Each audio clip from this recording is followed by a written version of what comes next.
Après la mort de mes parents, mon frère m'a mis à la rue. Lors de la lecture du testament, il s'est moqué, profite de l'itinérance, tu n'auras rien.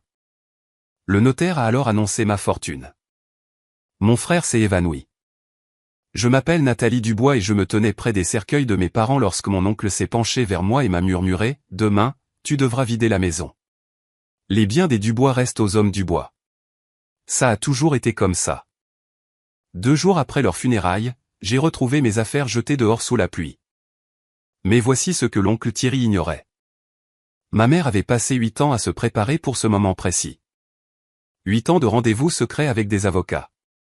8 ans à construire quelque chose qu'il ne pourrait pas toucher. Avant de vous raconter ce qui s'est passé lors de la lecture du testament, laissez-moi vous ramener au début. Au jour où tout s'est terminé et où, d'une certaine manière, tout a commencé. La pluie a commencé pendant l'éloge funèbre. L'église Saint-Martin à Lyon avait connu des jours meilleurs. Le genre de vieille église de la région Auvergne-Rhône-Alpes avec des vitraux qui projetaient des ombres colorées sur des bancs en bois usés. Mes parents s'étaient mariés ici en 1996. 29 ans plus tard, 80 personnes remplissaient ces mêmes bancs pour leur dire au revoir. J'étais assise au premier rang, ma robe noire encore humide du trajet depuis la voiture, un mouchoir froissé caché dans ma manche. Le mouchoir était là depuis la veillée du matin, lorsque j'avais fondu en larmes en regardant les mains de ma mère. Des mains qui avaient tenu les miennes à travers chaque cauchemar d'enfance, chaque chagrin d'adolescente, chaque moment où je pensais ne pas être à la hauteur. Ses mains étaient maintenant jointes sur sa poitrine, parfaitement immobiles. C'était mal. Tout dans cette situation était mal. Oncle Thierry se tenait au pupitre, son costume zénia parfaitement taillé, sa voix portant ce ton particulier d'un homme qui croit en sa propre performance. Il parlait depuis 7 minutes de mon père. Daniel Dubois était un homme de principe, disait Thierry, sa Rolex attrapant la lumière alors qu'il gesticulait. Il a bâti son entreprise de construction à partir de rien. Il croyait au travail acharné, à la famille, à la tradition. Il m'a tout appris sur ce que signifie être un homme du bois. J'ai senti la main de ma grand-mère se resserrer sur la mienne. La femme de Thierry, Patricia, était assise de l'autre côté de l'allée dans une robe Chanel noire, son téléphone face cachée sur ses genoux, mais ses doigts s'agitant vers lui toutes les quelques secondes. Elle l'avait vérifié 2 fois pendant la prière d'ouverture. Daniel savait, poursuivit Thierry, que certaines choses méritent d'être préservées, que l'héritage compte, que le nom Dubois signifie quelque chose. Il a finalement mentionné ma mère 2 fois. Et Geneviève, son épouse dévouée, qui l'a soutenue en tout. C'est tout. Geneviève, l'épouse dévouée. Pas Geneviève, qui avait survécu à 2 ans de chimiothérapie. Pas Geneviève, qui s'était occupée d'un jardin de lavande chaque matin pendant 28 ans. Pas Geneviève, qui avait maintenu cette famille unie pendant que mon père bâtissait son entreprise, ses principes et sa conviction que les fils comptaient plus que les filles. Juste Geneviève, l'épouse dévouée. Je voulais me lever. Je voulais crier. Je voulais dire à tout le monde que ma mère avait été plus que de la dévotion, plus que du soutien, plus que la femme discrète derrière le nom Dubois. Mais grand-mère Elisabeth serra ma main plus fort, et quand je la regardais, elle secoua légèrement la tête. Ses yeux disaient, « Pas encore. Attends. » Je ne comprenais pas ce que j'attendais. Le service s'est terminé. Les gens défilaient, offrant des condoléances qui se confondaient. Votre père était un homme bon. Votre mère était si douce. Vous devez être anéanti. Je souriais. Je les remerciais. J'acceptais leur sympathie tout en ne ressentant qu'un épuisement creux qui n'avait rien à voir avec le chagrin et tout à voir avec les 28 années que j'avais passées à essayer de compter dans une famille qui avait décidé avant ma naissance que les filles ne comptaient pas. J'acceptais une étreinte de Madame Hérisson, notre ancienne voisine, quand Thierry apparut à mon coude. « Nathalie, dit-il doucement, nous devons parler de la maison. » Les fleurs des funérailles étaient encore fraîches. Ma mère était en terre depuis moins de 3 heures. « Oncle Thierry, dis-je, gardant ma voix stable, nous n'avons même pas encore lu le testament. Le testament n'est qu'une formalité. » Il redressa sa cravate. « Tu sais ce que ton père pensait de ces choses. Comment notre famille a toujours géré les héritages. » Je le fixai. Nous étions dans le vestibule de l'église, les vitraux projetant des ombres rouges et bleues sur ses cheveux parfaitement coiffés. Derrière lui, Patricia nous observait, son expression illisible. Les fils héritent, dit Thierry comme s'il expliquait quelque chose de simple à un enfant. C'est comme ça que ça s'est toujours passé dans la famille Dubois. Tu le sais. Je sais que c'est ce que papa croyait. Ce n'est pas une question de croyance, Nathalie. C'est une question de tradition. Il s'agit de garder les choses en famille. Il adoucit sa voix, essayant probablement de paraître raisonnable. Écoute, je comprends que c'est difficile. Tu as vécu là-bas, tu t'es occupé de tout pendant que ta mère était malade. J'apprécie ça. Vraiment. Le mot apprécié venant d'un homme qui avait rendu visite à ma mère mourante 3 fois en 2 ans. Mais c'était ton choix, continua-t-il.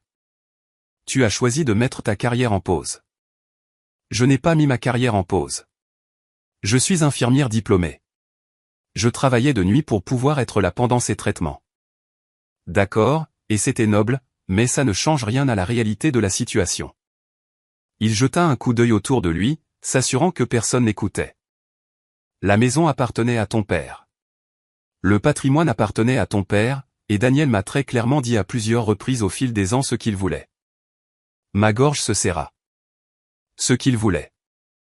Je te donne une semaine, dit Thierry. C'est généreux, considérant que je pourrais légalement prendre possession immédiatement. Une semaine pour sortir tes affaires. Trouve un endroit. Je t'aiderai même à chercher un appartement si tu as besoin. Thierry. La voix de grand-mère Elisabeth coupa ces mots comme un couteau dans la soie. Elle était apparue à nos côtés.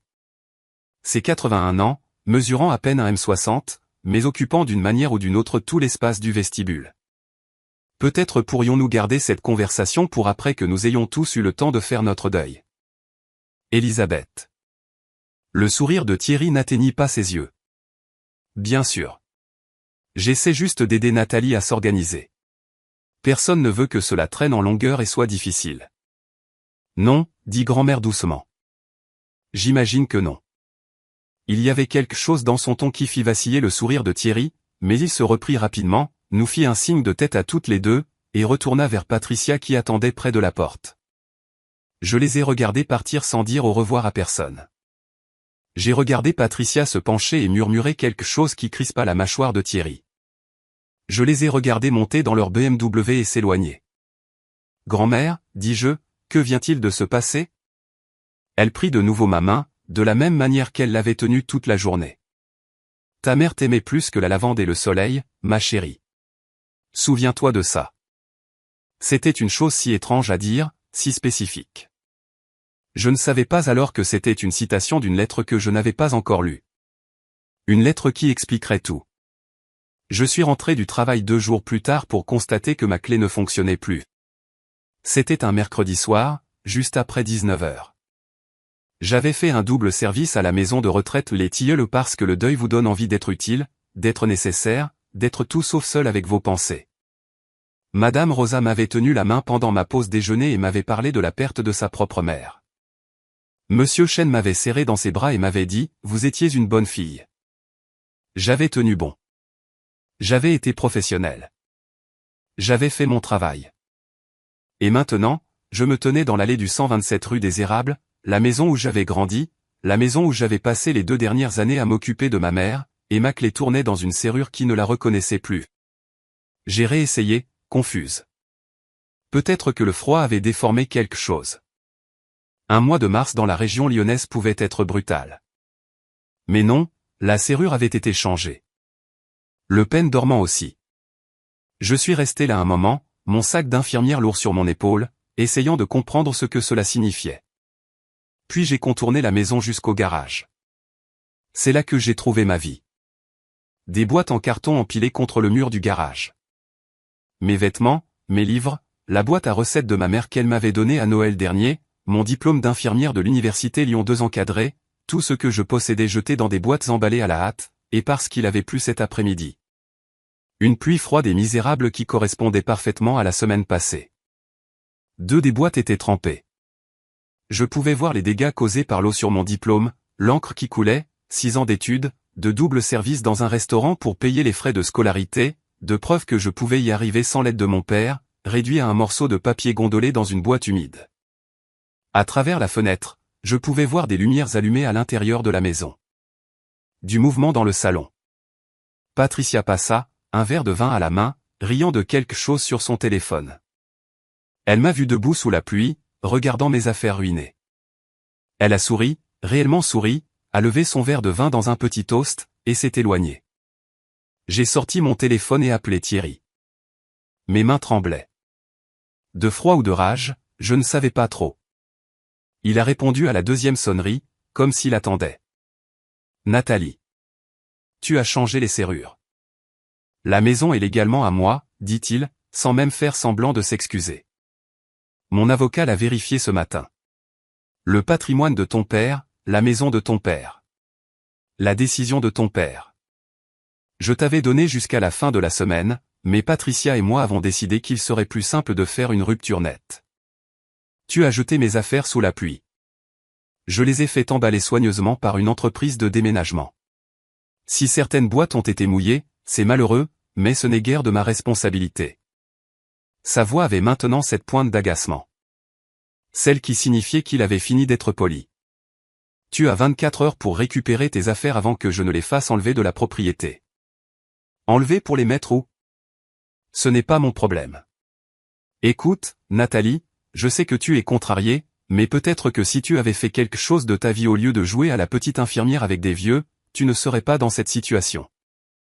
Jouer à la petite infirmière. 2 ans de garde de nuit, 2 ans à tenir la main de ma mère pendant la chimio, 2 ans à nettoyer le vomi, à changer les draps et à lui chanter les chansons qu'elle me chantait. 2 ans à la regarder se battre, souffrir et survivre, pour finalement la perdre à cause d'un chauffeur de camion qui s'est endormi sur la 7. Jouer à la petite infirmière. Je vois, dis-je doucement. Bien. Je suis content que nous nous comprenions. 24 heures. Il a raccroché. Je suis resté là, dans l'herbe mouillée, à côté de mes boîtes d'affaires ruinées, et je n'ai pas pleuré. J'étais trop fatigué pour pleurer. Au lieu de ça, je me suis assise et j'ai commencé à fouiller dans les boîtes, cherchant ce qui pouvait être sauvé. C'est là que je l'ai trouvé. Une boîte avec des affaires de ma mère, des objets que Thierry avait dû considérer comme de la camelote. Ses gants de jardinage usés par des années à s'occuper de sa lavande, quelques photos d'elle jeune femme avant de rencontrer mon père, un livre de poésie qu'elle aimait, et au fond, une enveloppe de couleur crème avec mon nom écrit de sa main tremblante. Pour Nathalie, le moment venu. Mon souffle se coupa. Je connaissais cette écriture. C'étaient les lettres qu'elle avait formées pendant la chimio, quand ses mains tremblaient à cause des médicaments. Je l'avais regardée essayer d'écrire des cartes de Noël l'année dernière, la regardant s'énerver quand le stylo ne coopérait pas. Elle avait écrit ça pendant qu'elle était malade. Elle savait que cela arriverait. Je ne l'ai pas ouverte. Pas là, assise sur la pelouse humide de la maison qui était censée être la mienne. Je ne pouvais pas.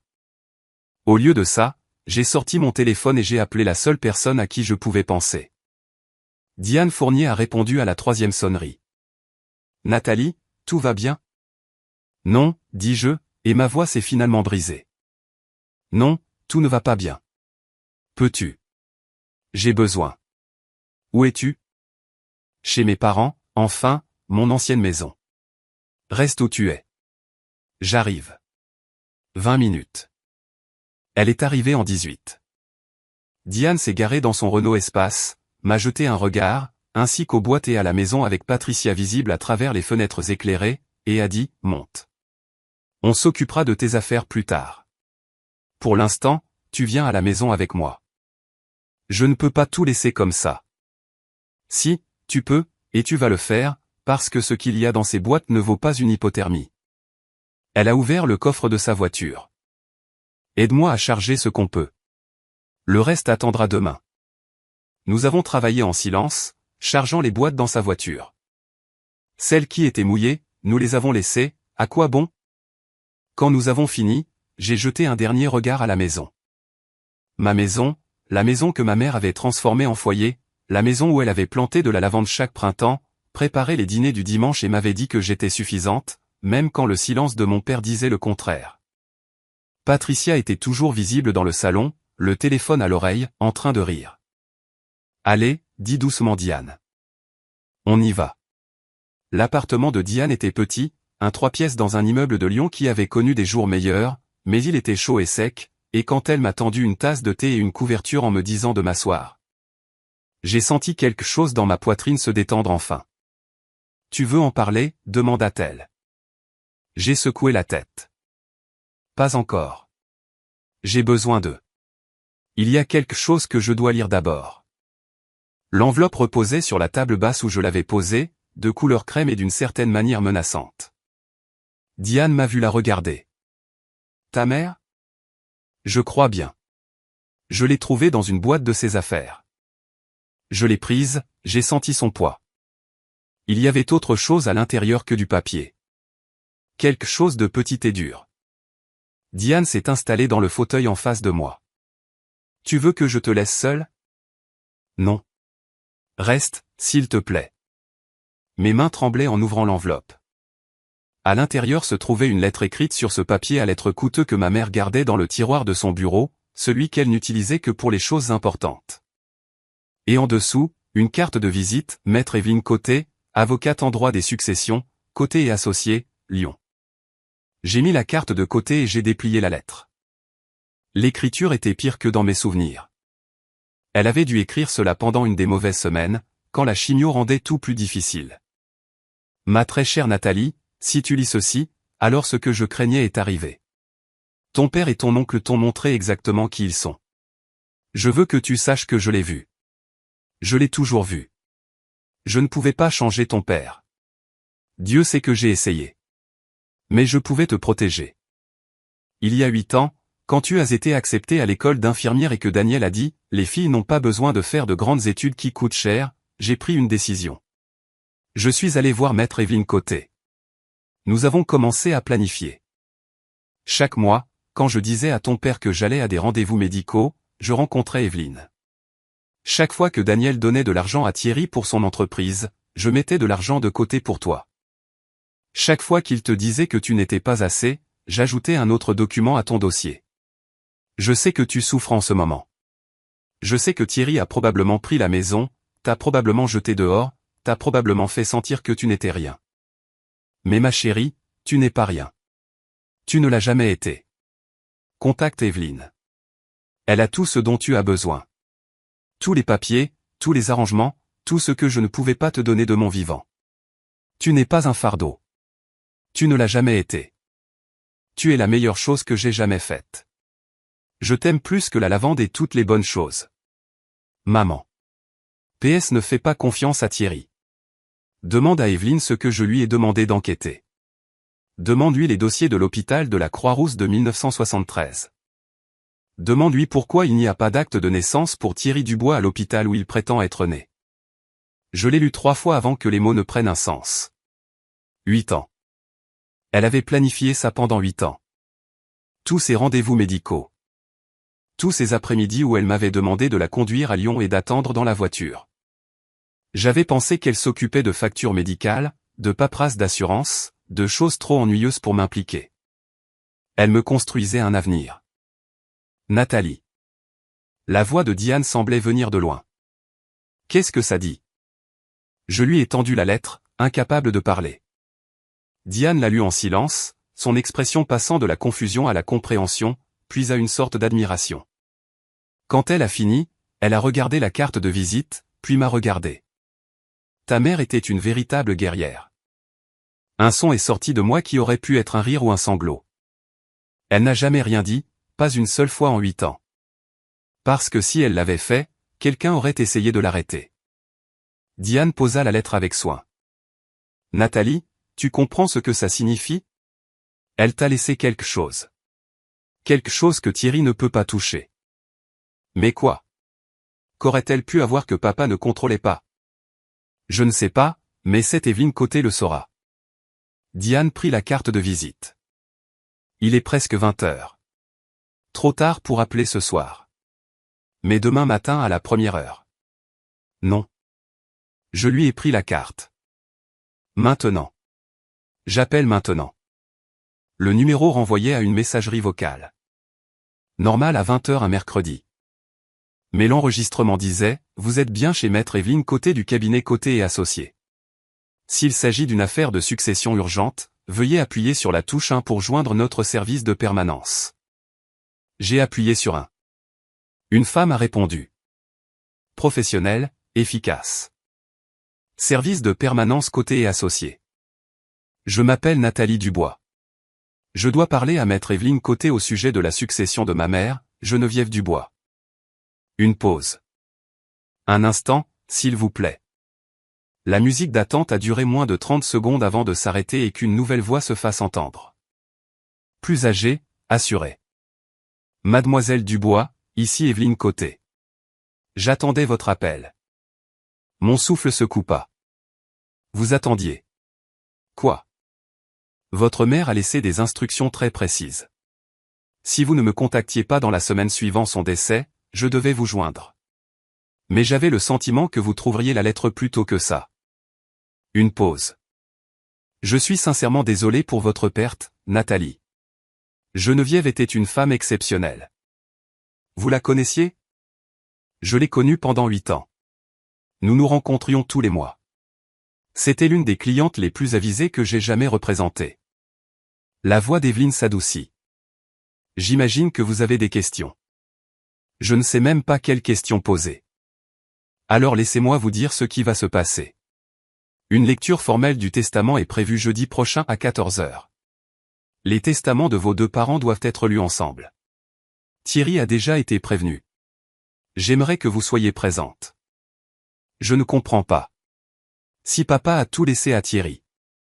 Le testament de votre père ne représente qu'une partie du patrimoine combiné de vos parents, dit Evelyne avec précaution. La succession de votre mère est distincte et substantiellement différente. La pièce sembla basculer. Différente comment? C'est une chose que je préférerais discuter en personne avec toutes les parties présentes. Mais Nathalie, j'ai besoin que vous me fassiez confiance d'ici là. Pouvez-vous faire ça? J'ai regardé Diane, qui me fixait avec de grands yeux.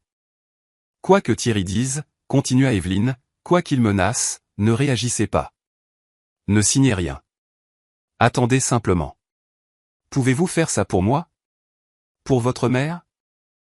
J'ai pensé à la lettre, à 8 ans de planification secrète, à ma mère, que je croyais simplement en train de survivre, mais qui était en fait en train de se préparer. Oui, dis-je. Je peux attendre. Bien. Je vous verrai jeudi à 14 h. Côté et associé, dans le centre de Lyon, le bel immeuble de la rue de la République. Elle a raccroché. Je suis resté assise là, le téléphone à la main, Diane me fixant, la lettre de ma mère sur la table basse entre nous. Qu'est-ce qu'elle a dit? Demanda Diane. Elle a dit que la succession de ma mère est distincte de celle de mon père. Elle a dit que c'est différent. Substantiellement différent. Qu'est-ce que ça veut dire? Je ne sais pas. J'ai repris la lettre, relu le post-scriptum sur Thierry et l'hôpital de la Croix-Rousse. Mais je pense que ça veut dire que ma mère savait des choses. Des choses qu'elle n'a jamais dites à personne. Dehors, la pluie avait recommencé, tapotant contre les fenêtres du petit appartement de Diane. J'ai pensé à Patricia dans ma maison, buvant du vin, à Thierry changeant les serrures avant que mes parents ne soient froids dans leur tombe, à 28 ans à m'entendre dire que je ne comptais pas. Et j'ai pensé à ma mère, rencontrant un avocat chaque mois pendant 8 ans, construisant quelque chose en secret, me protégeant de la seule manière qu'elle connaissait. Qu'est-ce que je fais jusqu'à jeudi? Demandai-je. Diane sourit. Tu attends. Et tu les laisses penser qu'ils ont gagné. L'appel est arrivé 3 jours avant la lecture du testament, à 22 h un lundi soir. J'étais assise dans la cuisine de Diane, essayant d'étudier pour mon examen de recertification et n'arrivant à rien absorber. Le nom de Thierry s'est allumé sur l'écran de mon téléphone et mon estomac s'est noué. Diane, qui préparait du thé, a vu mon expression. Ne réponds pas. Je dois. Tu n'es vraiment pas obligé. Mais je l'ai fait, parce que quoi que Thierry veuille, il valait mieux le savoir que de se poser des questions. J'ai répondu. Oncle Thierry. Nathalie. Sa voix était différente, amicale, presque chaleureuse, ce qui était en quelque sorte pire qu'hostile. J'ai réfléchi à notre situation, au fait que nous soyons en conflit comme ça. Ce n'est bon pour personne. J'ai attendu. Je sais que j'aurais pu mieux gérer les choses, a-t-il continué. Le timing, la façon dont je m'y suis pris. Tu as raison d'être en colère. J'ai été insensible. Les excuses semblaient répétées. J'imaginais Patricia le cochant, lui disant quoi dire. Je veux arranger ça, dit Thierry. J'ai rédigé un accord simple. Tu signes un document renonçant à tout droit de contester la succession, et en échange, je te donne 15 000 € en espèces. Une rupture nette, sans rancune. Assez pour que tu t'installes confortablement quelque part. 15 000 € pour la maison où j'ai grandi. Pour 2 ans à m'occuper de ma mère pendant qu'il venait 3 fois. Pour chaque mépris, chaque affront, chaque moment où mon père et son frère m'ont fait sentir que je prenais une place qui aurait dû appartenir à quelqu'un de plus digne. Non, dis-je. Nathalie, sois raisonnable. Tu ne gagneras rien en justice. Le testament de papa est limpide. Tout ce que tu feras, c'est dépenser de l'argent en avocat et faire traîner ça pendant des mois. Prends l'argent. Recommence à zéro. J'ai dit non, oncle Thierry. Sa voix se durcit instantanément. Tu fais une erreur. Tu le sais, n'est-ce pas? Une énorme erreur. C'est mon choix. Vraiment? Parce que de là où je suis, tu n'as pas de choix. Tu n'as pas de maison. Tu n'as pas de soutien familial. Tu es une infirmière de 28 ans qui vit sur un canapé, et tu es sur le point d'affronter un testament qui est en place depuis des années. Il fit une pause. J'essaie de t'éviter l'embarras, Nathalie. J'essaie de te donner une porte de sortie avec un peu de dignité. De la dignité? De la part de l'homme qui avait jeté mes affaires sous la pluie. Je te verrai à la lecture du testament, oncle Thierry. Très bien. Il a pratiquement craché le mot. Mais souviens-toi de cette conversation quand tu sortiras de cette pièce avec rien. Souviens-toi que j'ai essayé d'être généreux. Ce qui va suivre est de ta faute. La ligne est devenue silencieuse. J'ai posé le téléphone, les mains tremblantes. Diane a posé une tasse de thé devant moi. Qu'est-ce qu'il voulait? Il m'a offert 15 000 € pour que je signe une renonciation à tout droit de contestation. 15 000? Elle a sifflé. Il a peur. Ou il essaie de m'acheter pour pas cher. Non. Diane s'est assise en face de moi, a sorti son propre téléphone. Quelqu'un qui est confiant ne fait pas d'offre. Il attend la lecture du testament et laisse les papiers parler d'eux-mêmes. Elle s'est mise à taper. Comment s'appelle son entreprise? Dubois Immobilier. Pourquoi? Ses doigts volaient sur l'écran de son téléphone. Après un moment, ses yeux se sont écarquillés. Oh. Oh waouh. Quoi? Elle a tourné son téléphone. Sur l'écran, il y avait un article de journal datant de 3 mois. Un promoteur local risque la saisie d'une propriété à Annecy. J'ai parcouru l'article.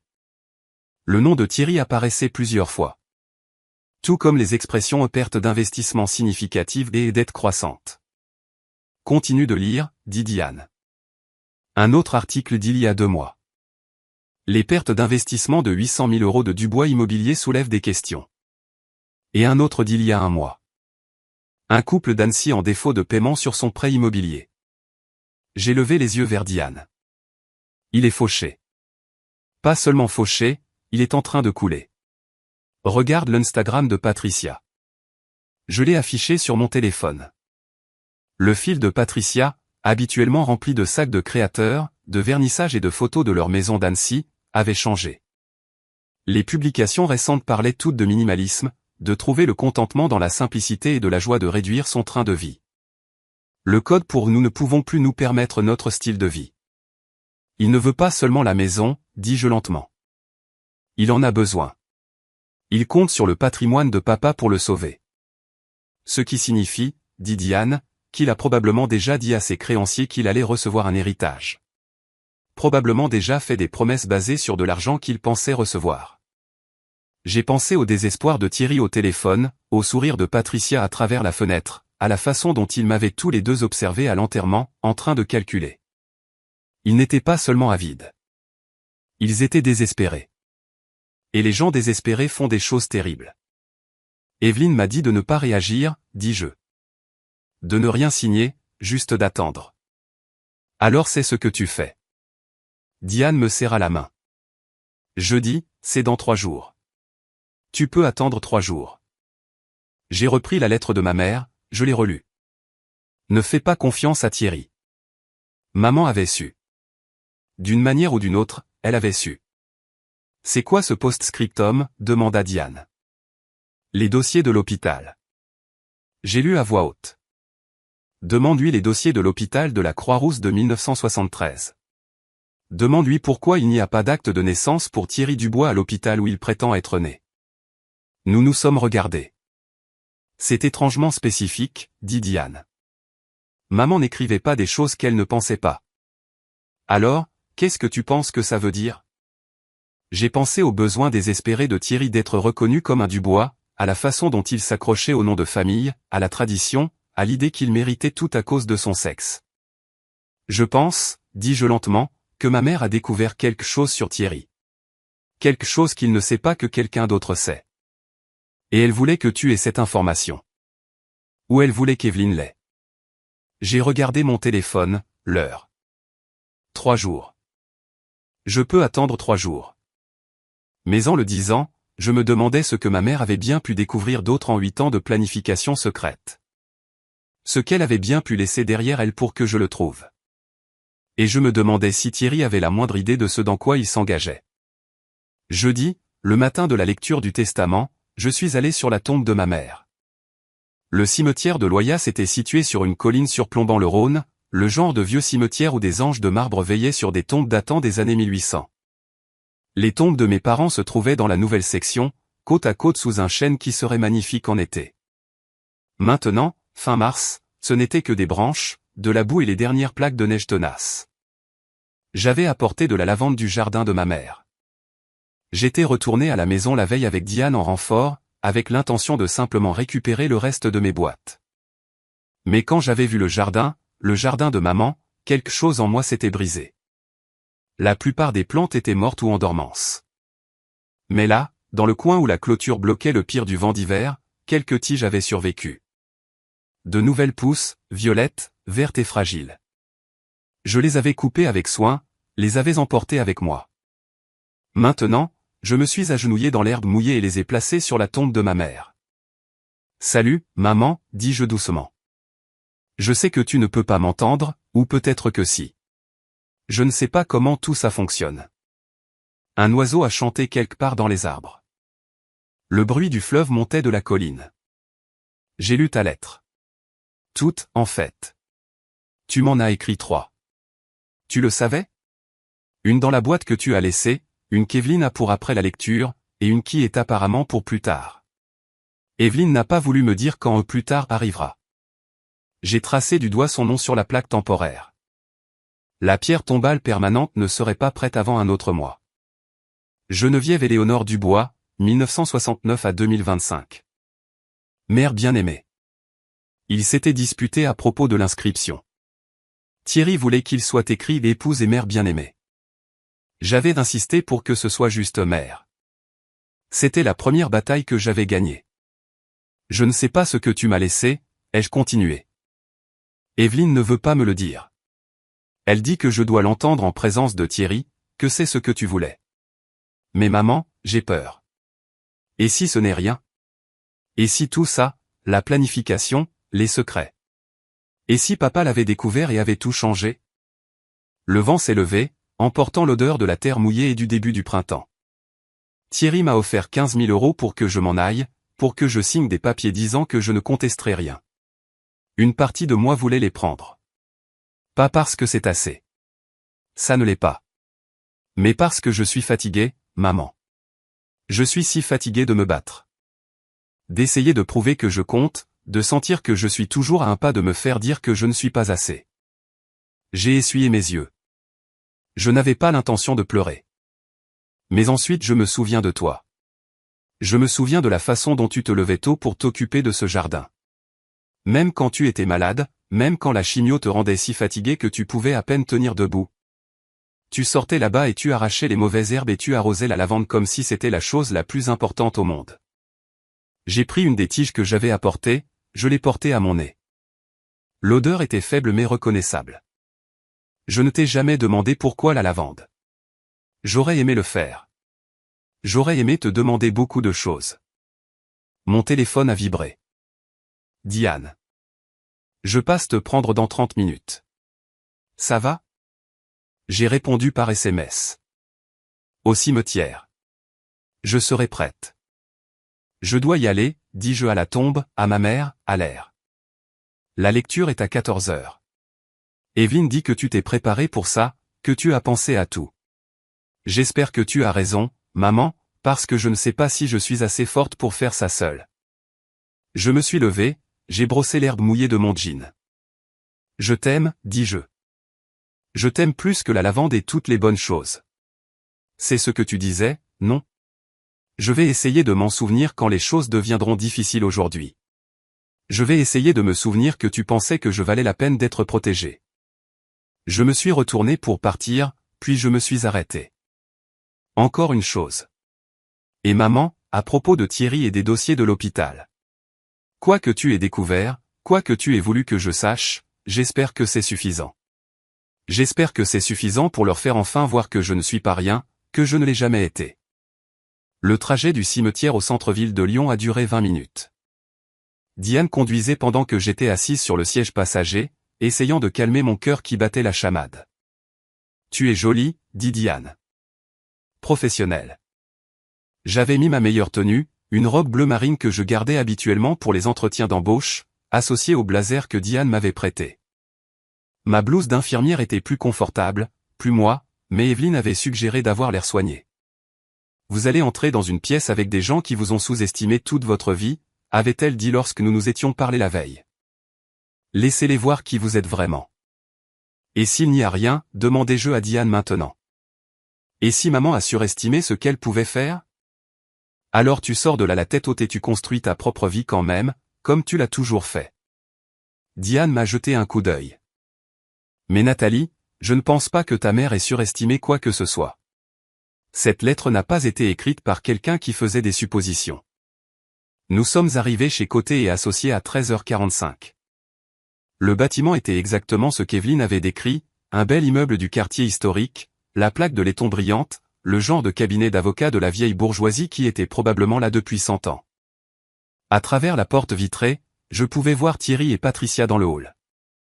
Thierry faisait les 100 pas, vérifiant sa Rolex toutes les quelques secondes. Patricia était assise, parfaitement immobile, son sac Chanel sur les genoux, son expression vide. Ils avaient l'air nerveux. « Prête ?» demanda Diane. J'ai touché la montre Timex de ma mère à mon poignet. Je l'avais trouvée dans la boîte de ses affaires, elle fonctionnait encore. Le bracelet en cuir était craquelé par des années d'usure. Elle l'avait porté tous les jours, même après que mon père lui avait proposé de lui acheter quelque chose de plus joli. Je suis prête, dis-je. Nous sommes sortis de la voiture. J'ai ajusté ma robe, pris une grande inspiration, et c'est là que j'ai vu la deuxième voiture arriver derrière nous, une grande berline noire, le genre avec un chauffeur. La porte arrière s'est ouverte et grand-mère Elisabeth est sortie. Elle portait une robe bleu marine, ses cheveux argentés parfaitement relevés, et à sa main droite, la bague en saphir que j'avais admirée toute mon enfance. Elle m'a vu et a souri. « Bonjour, ma chérie, dit-elle. J'espère que ça ne te dérange pas que je sois venu. Ta mère m'a demandé d'être là. » Thierry était apparu à l'entrée, son expression passant de nerveuse à confuse, puis à quelque chose comme de la peur. « Elisabeth, dit-il, je ne savais pas que tu... Pourquoi es-tu? Geneviève voulait que je sois là, dit simplement grand-mère. Elle prit mon bras, le passa dans le sien. On entre, Nathalie. Ensemble, nous avons marché vers la porte, vers Thierry et Patricia et tout ce que ma mère avait laissé derrière elle. Et alors que nous montions les marches, grand-mère me serra le bras et murmura, « Ta mère était la femme la plus intelligente que j'ai jamais élevée. Fais-lui confiance, ma chérie. Fais-lui entièrement confiance. » La porte de Côté et Associés s'est ouverte. À l'intérieur, Maître Evelyne Côté se tenait là, un dossier à la main et un léger sourire aux lèvres. « Mademoiselle Dubois, dit-elle. Bienvenue.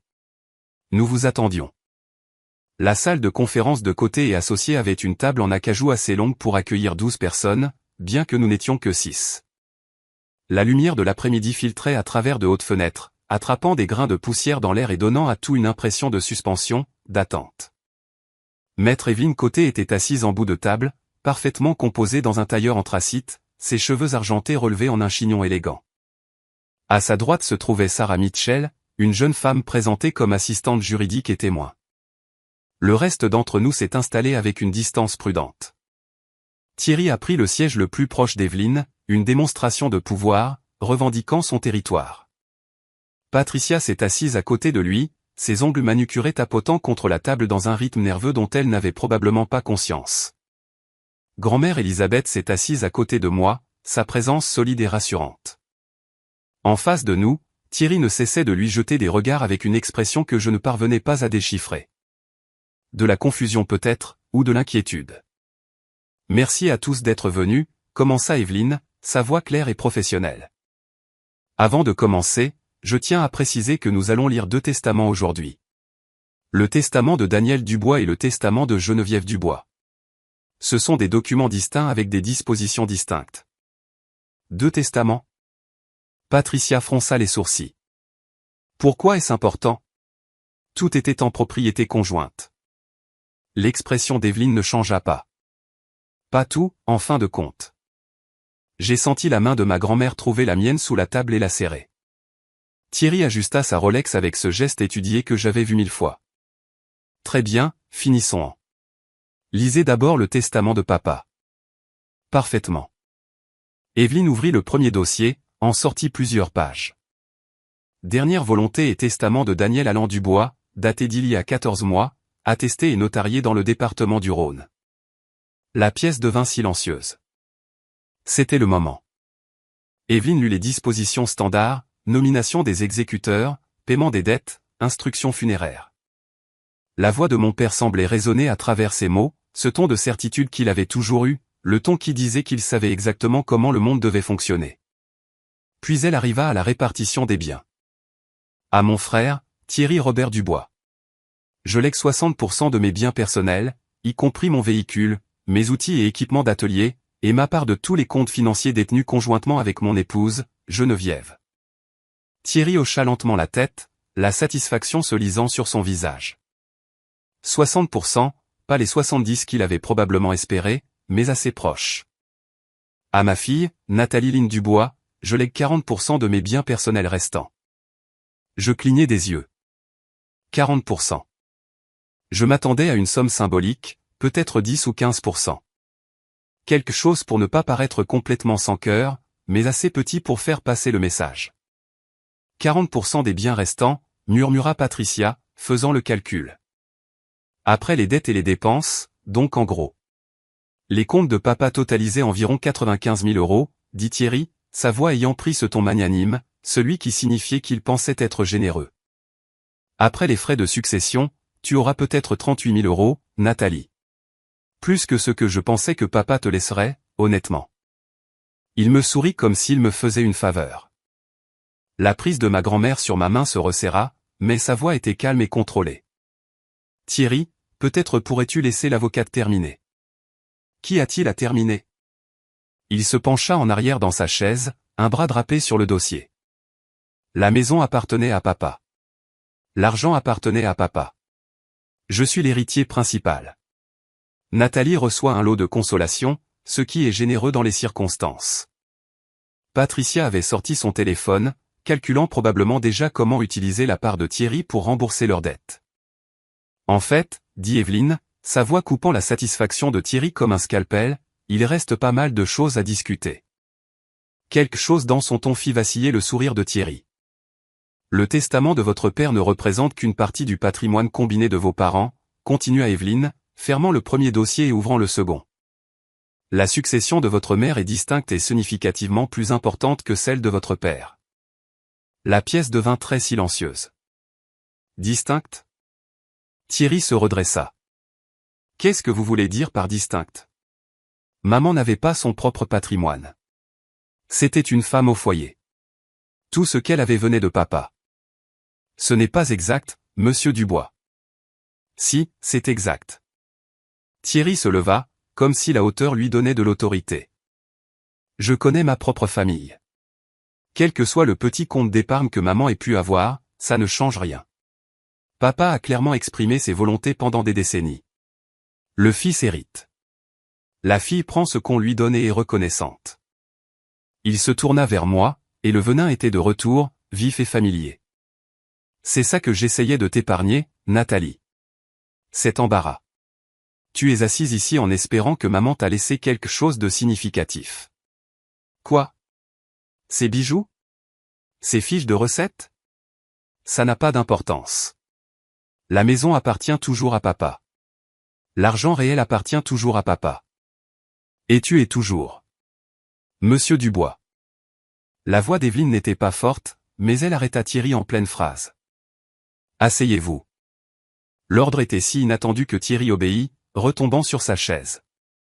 Je comprends que vous ayez des opinions sur la manière dont les biens de vos parents devraient être répartis, continua Evelyne, son ton d'acier enveloppé de soie. Mais ceci est une procédure légale, pas une dispute familiale. Le testament de votre mère contient des dispositions spécifiques qui prévalent sur vos suppositions. Si vous m'interrompez à nouveau, je vous demanderai de partir, et vous recevrez les informations par écrit. Patricia attrapa le bras de Thierry, lui murmurant quelque chose d'urgent.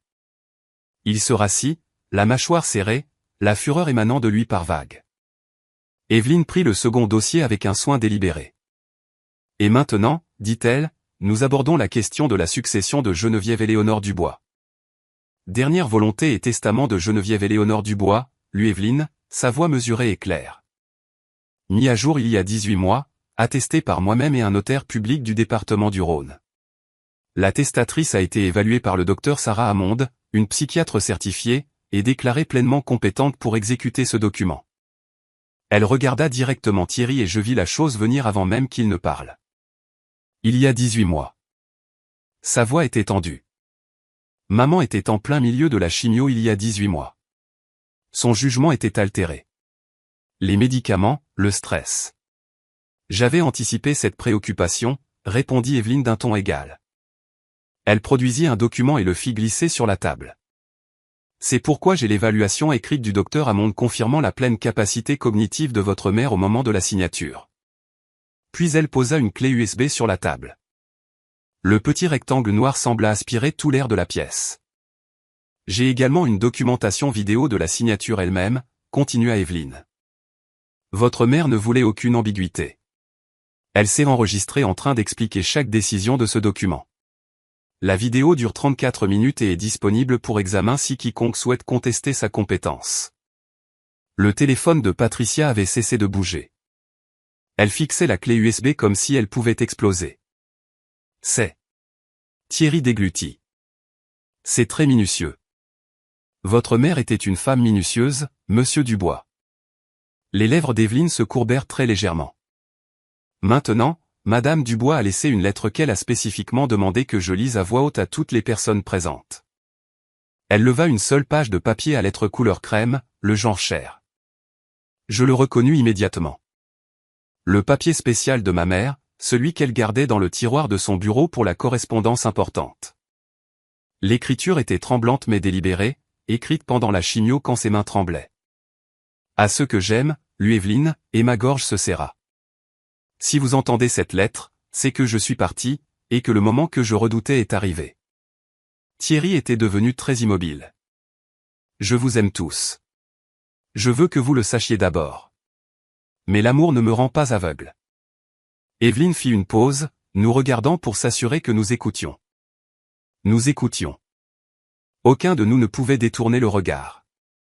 Pendant 35 ans, j'ai vu Daniel favoriser Thierry d'une manière qu'il ne reconnaissait même pas. C'était simplement sa façon de voir le monde. Les fils comptent. Les filles servent. Je ne pouvais pas le changer. Croyez-moi, j'ai essayé. Mes mains tremblaient. La poigne de ma grand-mère les stabilisa. Quand Nathalie est née, Daniel a dit, peut-être que la prochaine fois, nous aurons un garçon. J'ai tenu ma fille dans mes bras et je lui ai promis silencieusement qu'elle ne serait jamais la prochaine fois pour moi. Un son m'échappa. Mi-rire, mi-sanglot. Je n'avais jamais su ça. Jamais su que c'était ce qu'il avait dit à ma naissance. Evelyne continua de lire, sa voix professionnelle portant les mots de ma mère à la lumière. J'ai vu Nathalie grandir en travaillant 2 fois plus dur pour moitié moins de reconnaissance. Je l'ai vu payer ses propres études d'infirmière pendant que Thierry recevait tous les avantages. Je l'ai vu rentrer à la maison pour s'occuper de moi pendant les 2 pires années de ma vie. Changeant mes draps quand j'étais trop malade pour bouger, me tenant la main pendant la chimiothérapie, me chantant les chansons que je lui chantais quand elle était bébé. Des larmes coulaient sur mon visage maintenant. Je n'essayais pas de les arrêter. Thierry est venu 3 fois. 3 fois en 2 ans. Patricia émit un petit son étranglé. Je n'écris pas cela pour condamner mon beau-frère, lui Evelyne. Je l'écris pour expliquer pourquoi j'ai fait les choix que j'ai faits. Les biens que je laisse à Nathalie ne sont pas une récompense. Ce n'est pas du favoritisme. C'est l'équilibre que je ne pouvais pas fournir de mon vivant. C'est ce qui lui a toujours été dû. Le visage de Thierry était devenu pâle, mais sa mâchoire était serrée. Si Thierry entend cela et se sent en colère, je comprends. Mais je lui demande de réfléchir, pourquoi se sent-il en droit de tout avoir? Qui lui a appris cela? Et qu'a-t-il fait pour le mériter, à part être né homme? Le silence dans la pièce était absolu. Evelyne leva les yeux de la lettre. La lettre se termine par « Nathalie, ma chérie, tu n'es jamais un fardeau. Tu es mon cœur. Vis bien, sois heureuse, et ne laisse jamais personne te dire que tu ne mérites pas toutes les bonnes choses. Avec tout mon amour, pour toujours, maman. » Je ne pouvais pas parler, pas respirer. Grand-mère me tendit un mouchoir. Maintenant, dit Evelyne doucement, posant la lettre avec révérence, discutons de ce que votre mère vous a réellement laissé. D'abord, dit Evelyne, sortant un document du dossier, la maison. Thierry se redressa. La maison fait partie du patrimoine de papa. Elle a toujours été à son nom. En fait, Evelyne fit glisser le document sur la table, non. J'ai regardé Thierry attraper le papier, ses yeux le parcourant frénétiquement. Il y a 5 ans, vos parents ont signé un acte de transfert de propriété. La propriété au 127 rue des Érables a été transférée de la propriété conjointe au seul nom de Geneviève Dubois. Quoi? Le mot sortit étranglé. Pourquoi papa aurait-il accepté ça? Pour la protection de sa responsabilité, expliqua calmement Evelyne. Votre père faisait face à un procès potentiel d'un client insatisfait à l'époque. Mettre la maison au nom de votre mère la protégeait de tout jugement légal contre son entreprise. C'est une stratégie de planification successorale courante. Je n'ai jamais entendu parler de ce procès. Il a été réglé à l'amiable, mais le transfert de propriété est resté. Evelyne produisit un autre document, d'aspect officiel avec un sceau départemental. Voici l'acte enregistré des services de la publicité foncière du Rhône, daté d'il y a 5 ans. La propriété, actuellement estimée à 680 000 €, appartenait uniquement à votre mère. Le visage de Patricia avait pris une couleur étrange. Mais ça veut dire, elle ne put finir sa phrase. Ça veut dire, dit Evelyne, me regardant, que votre mère avait pleine autorité pour la léguer à qui elle voulait. Et elle vous a choisi, Nathalie. La maison. Ma maison. La maison où j'avais grandi, où je m'étais occupé de maman, d'où Thierry m'avait jeté comme une ordure 2 jours après l'enterrement. Elle m'avait appartenu depuis le début. Non. Thierry secoua la tête. Non, ça doit être une erreur. Papa a dit. Il a toujours dit. Ton père croyait ce qu'il voulait croire, dit grand-mère Elisabeth, sa voix aussi tranchante que du verre brisé. Geneviève lui a dit que le transfert de propriété était temporaire, pour le procès. Elle ne l'a jamais retransféré. Et il n'a jamais vérifié. Je fixai l'acte, la signature de ma mère en bas, nette et délibérée. Elle avait planifié ça. Il y a 5 ans, elle planifiait déjà. De plus, continua Evelyne comme si elle ne venait pas de faire exploser une bombe au milieu de la pièce, il y a la question de la fiducie irrévocable. La quoi? Thierry avait l'air d'avoir été frappé. Il y a 8 ans, votre mère a établi une fiducie irrévocable avec Nathalie comme unique bénéficiaire. Une fiducie irrévocable, une fois établie, ne peut être modifiée ou dissoute sans le consentement du bénéficiaire. Elle existe entièrement en dehors du processus de succession. Il y a 8 ans, Thierry se tourna vers grand-mère Elisabeth, son visage se contorsionnant. Tu lui as donné l'argent. Tu lui as. J'ai donné à ma fille de l'argent qui m'appartenait, dit Elisabeth, sans broncher. Ce qu'elle en a fait était son affaire. La fiducie a été financée par un don de 450 000 € de Madame Whitfield, confirma Evelyne. Votre mère l'a investi de manière conservatrice dans des fonds indiciels au cours des 8 dernières années. La valeur actuelle, elle consulta ses notes, est d'environ 1 340 000 €. Patricia émit un son comme si elle avait reçu un coup de poing. 1 340 000 €.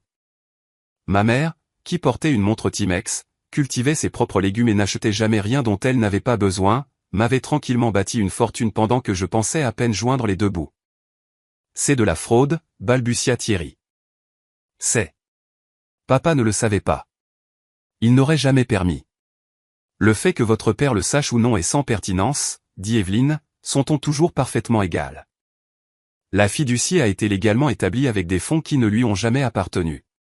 Il n'avait aucun droit dessus, et vous non plus, monsieur Dubois.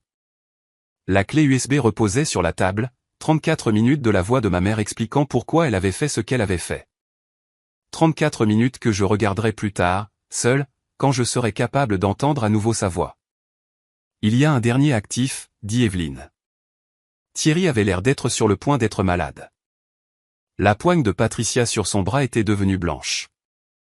Votre mère détenait une police d'assurance vie auprès d'AXA d'une valeur de 550 000 €. La bénéficiaire désignée était, elle fit une pause, Nathalie Line Dubois, uniquement. Mais je suis la voix de Thierry se brisa. Je suis son neveu. Je suis de la famille. Elle ne peut pas juste. Elle ne peut pas juste ne rien me laisser. Elle ne vous a rien laissé, monsieur Dubois.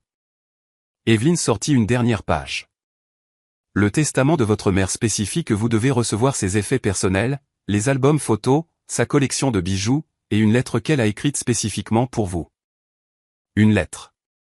Le rire de Thierry était creux, brisé. Elle laisse des millions à Nathalie, et moi j'ai une lettre. La collection de bijoux comporte quelques pièces de valeur, proposa Evelyne. Je ne veux pas de ces bijoux. Thierry frappa la table de la paume de sa main. Patricia sursauta. Je veux ce qu'on m'a promis. Je veux ce que j'ai mérité. Ce que tu as mérité? Les mots sortirent de ma bouche avant que je puisse les arrêter. Doucement, mais ils emplirent la pièce. Tout le monde me regarda. Tu as rendu visite à maman 3 fois en 2 ans, Thierry. 3 fois. Tu m'as dit que je n'étais qu'un fardeau pendant que je lui tenais la main pendant la chimiothérapie. Que as-tu mérité, exactement? Il me fixa. Je soutins son regard. Pour la première fois de ma vie, je ne détournai pas les yeux la première. Faisons le point sur les chiffres totaux, dit Evelyne, et je pus entendre la plus légère satisfaction dans son ton professionnel. Evelyne arrangea ses papiers avec un soin délibéré. Revenant à Nathalie Line Dubois de la succession de sa mère, la propriété au 127 rue des Érables, évaluée à 680 000 €. La fiducie irrévocable, évaluée à 1 340 000 €. Le produit de l'assurance vie, 550 000 €. De plus, de la succession de son père, 40% des actifs liquides, soit environ 38 000 €. Elle leva les yeux. Total approximatif, 2 608 000 €. Le chiffre flottait dans l'air. 2,6 millions d'euros. Ma mère, qui ne s'était jamais plainte, qui s'était occupée de son jardin, avait préparé les dîners du dimanche et avait tranquillement enduré 35 ans de mépris, m'avait laissé près de 3 millions d'euros. Thierry ne s'est pas évanoui. Il a fait pire. Il s'est effondré. Savez-vous ce que j'ai perdu? Sa voix monta, se brisant. Avez-vous la moindre idée? J'ai tout investi. Tout dans du bois immobilier parce que Daniel m'a dit que c'était à moi. L'héritage était à moi. Le nom était à moi. Il se leva si vite que sa chaise grinça contre le sol. Tu étais censé te marier et disparaître. Il se tourna vers moi, et il y avait quelque chose de désespéré et de laid sur son visage. C'est ce que Daniel a dit. C'est ce qu'il m'a promis. Tu allais trouver un mari, prendre son nom, on t'offrirait un beau mariage et ce serait tout. C'était le plan. Il t'a promis la vie de quelqu'un d'autre, demandai-je doucement. Je perds ma maison, mon mariage, tout ce que j'ai construit.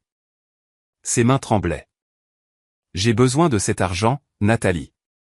Tu ne comprends pas? J'en ai besoin. Monsieur Dubois, dit Evelyne, votre situation financière n'est pas un motif pour contester un testament valide. Je ne conteste pas seulement. Je suis Il se rassit lourdement, la tête dans les mains. Je suis le fils. Je porte le nom Dubois. Ça doit bien vouloir dire quelque chose. Et voilà, la chose sur laquelle il avait bâti toute son identité, le nom. La voix de grand-mère Elisabeth coupa la pièce comme de la glace.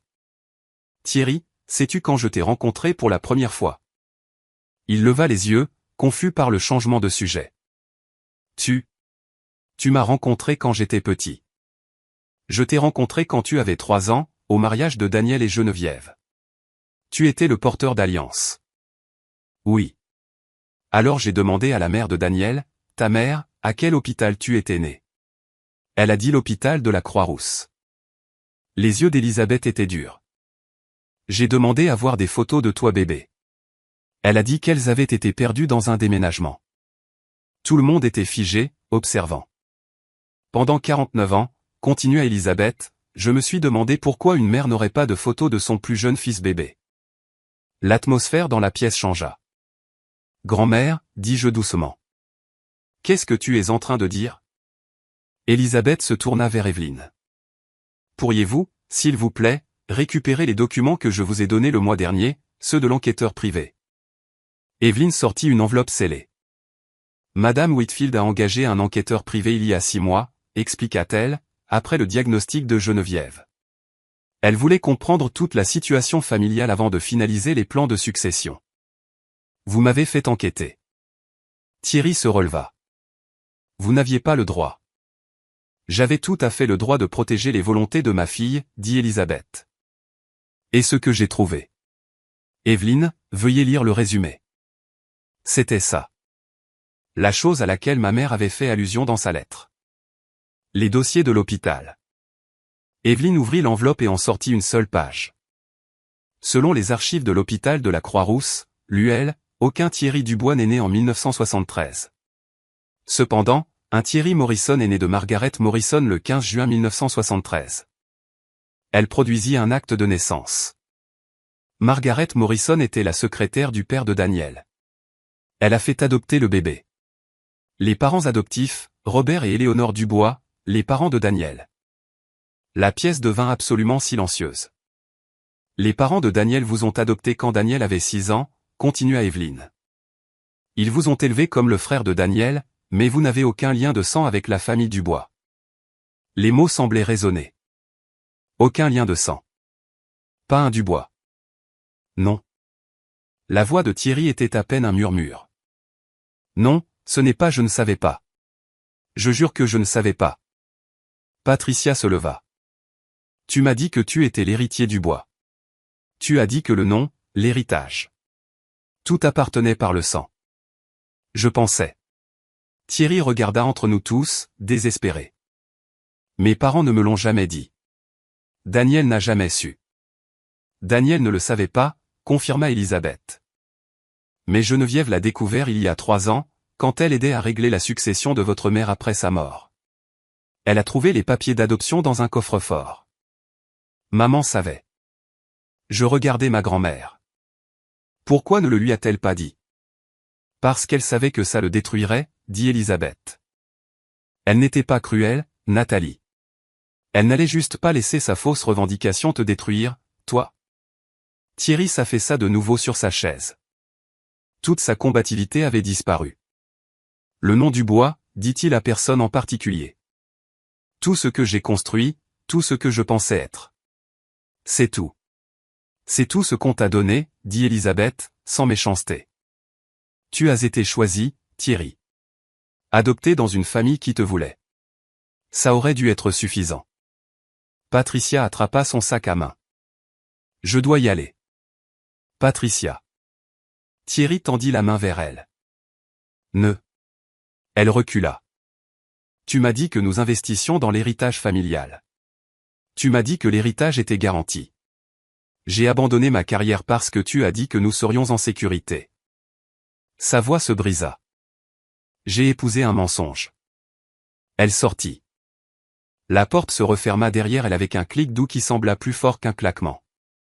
Thierry resta seul à la table. Tout ce sur quoi il avait bâti sa vie s'effondrait autour de lui. Et je ne ressentis rien.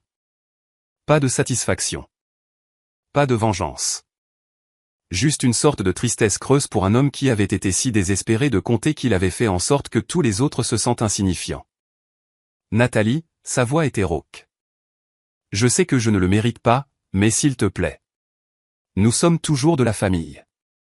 Aide-moi. Tout le monde me regarda. C'était le moment, le choix. J'ai pensé à la lettre de ma mère, à la miséricorde et à la justice, à la différence entre les deux. Je ne vais pas te laisser devenir sans abri, dis-je doucement. Une lueur d'espoir brilla dans ses yeux. Mais je ne vais pas non plus te sortir des mauvaises décisions que tu as prises en me traitant comme si j'étais sans valeur. L'espoir s'éteignit. Tu peux louer une chambre, continuai-je. Tu peux recommencer à zéro, comme j'ai dû le faire chaque fois que cette famille a décidé que je n'étais pas assez. Mais toute relation entre nous. Je fis une pause. Ça va prendre du temps. Beaucoup de temps. Et honnêtement, je ne sais pas si nous y arriverons un jour. Je me suis levé, j'ai pris mon sac. Maman t'a laissé une lettre aussi, n'est-ce pas, Evelyne? Oui, monsieur Dubois. Voulez-vous que je la lise? Thierry hocha la tête, incapable de parler. Evelyne ouvrit une autre enveloppe. Cher Thierry, lut-elle. Je sais que tu es en colère, mais je veux que tu comprennes. Daniel t'a élevé en te faisant croire que tu méritais tout. Je laisse à Nathalie ce qu'elle mérite.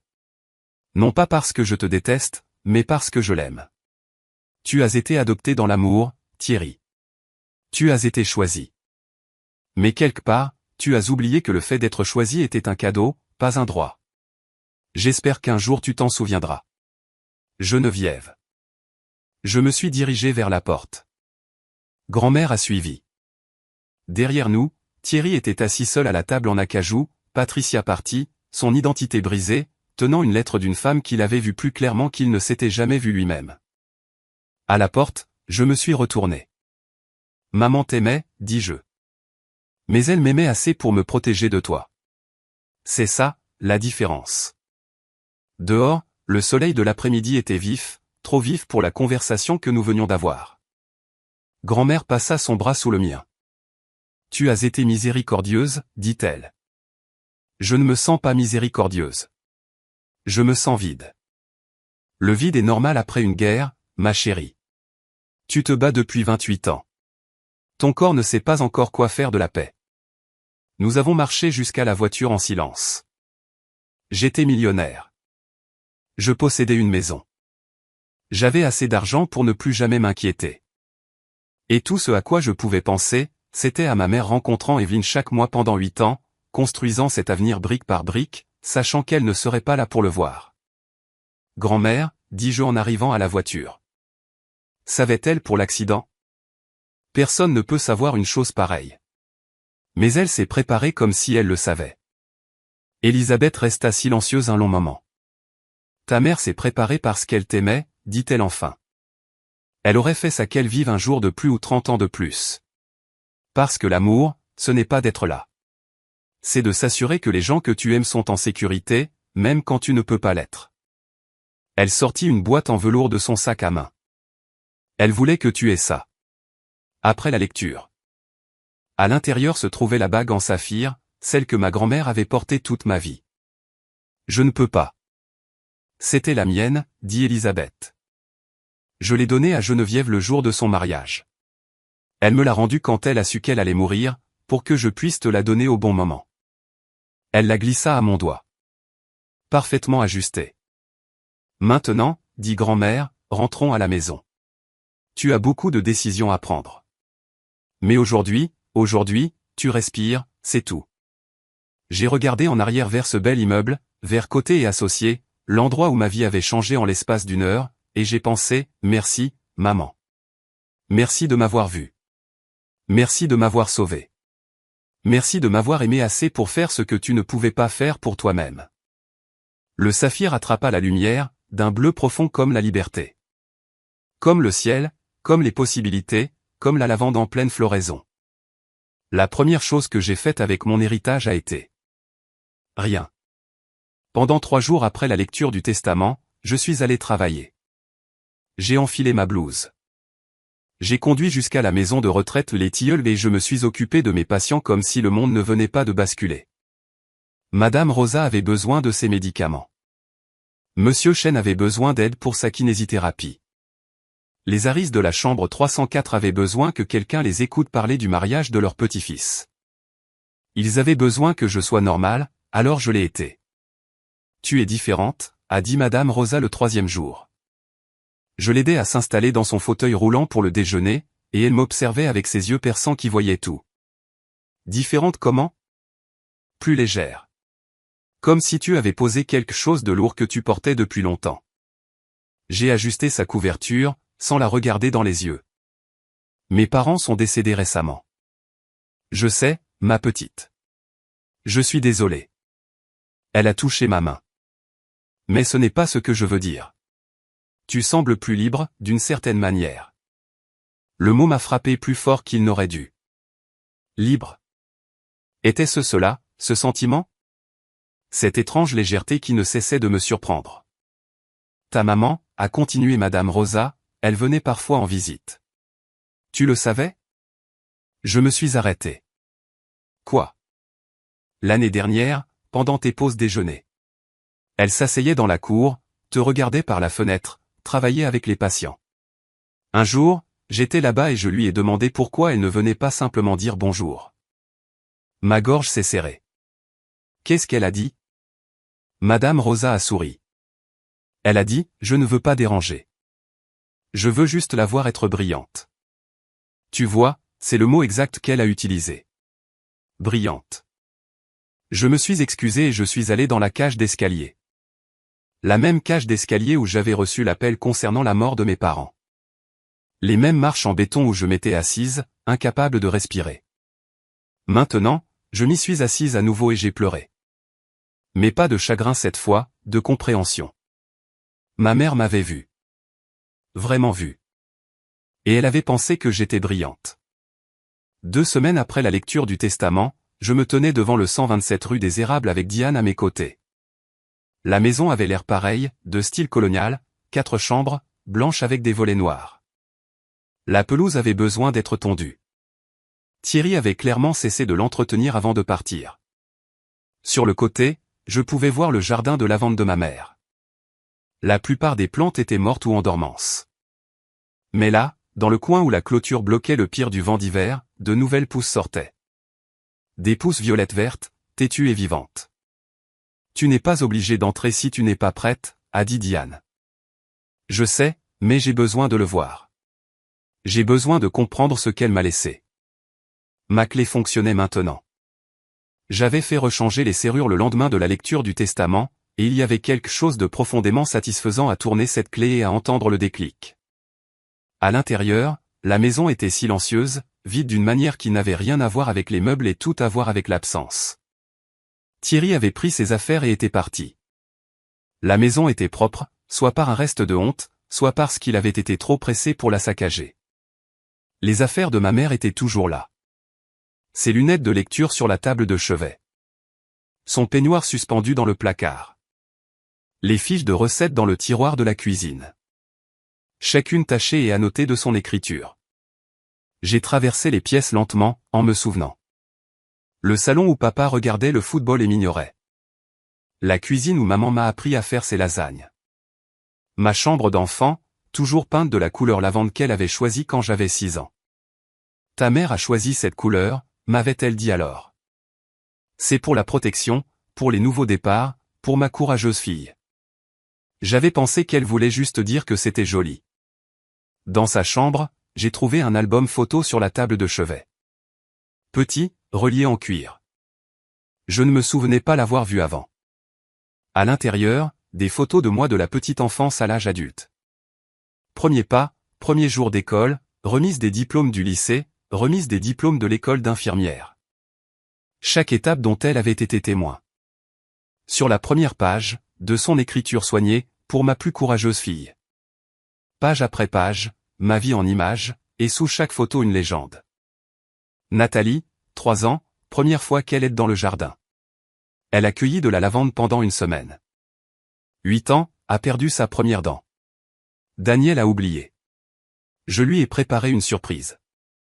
16 ans, contrôle de chimie, 19/20. Elle ne l'a pas dit à son père. Je l'ai encadré quand même.